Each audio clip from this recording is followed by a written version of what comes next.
Hey guys, this is Richter19 again, and by popular demand, I am doing another edition of Unit Highlights.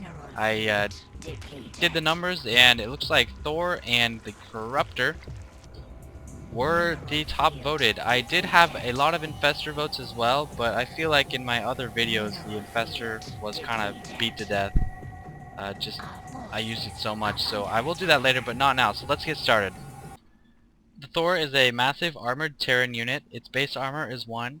It has a long-range air attack with a range of 10 and a pretty long-range ground attack with a range of 7. The ground base is 45 damage with 2 attacks, so 90 damage total, and the air base is 4 attacks of 10 damage, 40 total, with bonus damage against light units.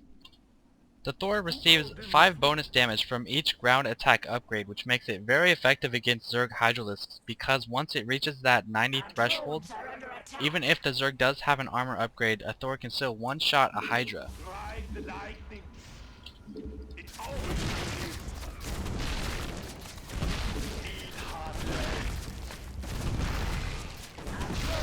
However, because of the Thor's low base armor and its slow, powerful attacks, it's less effective against small units in masses like Zerglings. Get me back into the fight!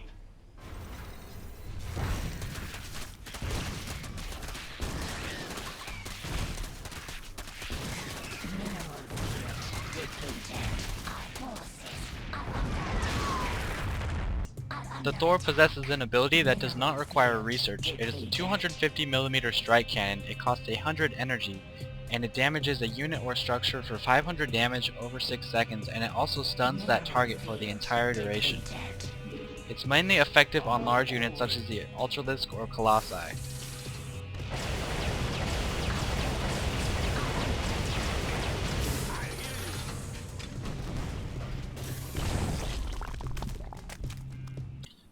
The Thor's 250mm cannon can take out a building like a hatchery almost instantly if you have a few of them queued up.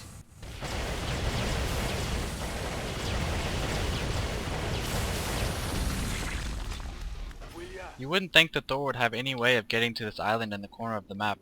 However, a dropship can pick up a Thor and transport him alone. It cannot carry anything else with it.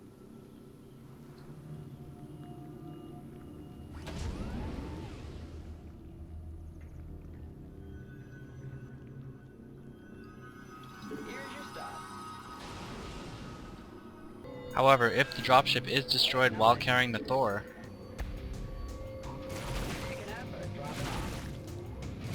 the Thor is destroyed as well. That's it for the Thor. Just remember, it's not meant to be on the front line. The Thor is a support unit that can dish out heavy damage in short amounts of time.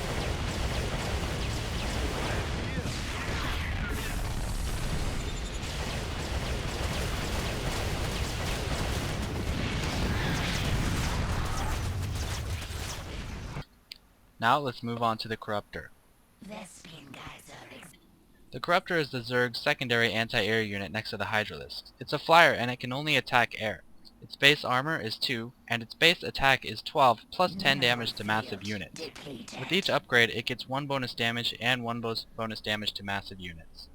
Although I don't have the demonstration for you, Corruptors are extremely effective against Colossi, as Colossi can be targeted as if they were air units, and Corruptors do bonus damage to Colossi.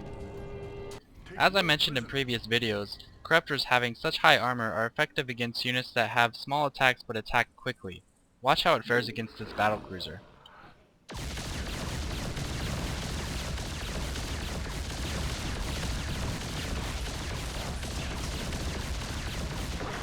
Just a single Corruptor with a couple of attack and armor upgrades is able to bring a battlecruiser down 400 health to 159. However, if a battlecruiser uses Yamato gun, that's a whole nother story.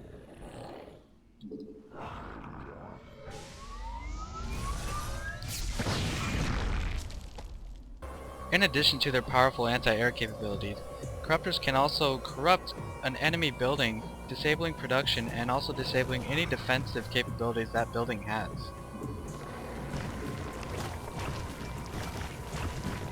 Corrupt is an instant cast spell that lasts for 30 seconds. Corruptors can also morph into an extremely air-to-ground air unit called the Broodlord.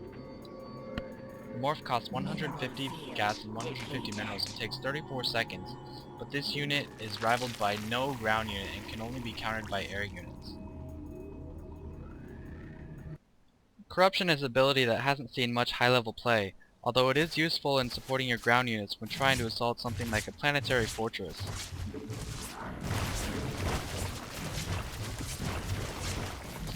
Finally, if used properly, the Corruptor's mating call can actually cause spontaneous explosion in nearby units.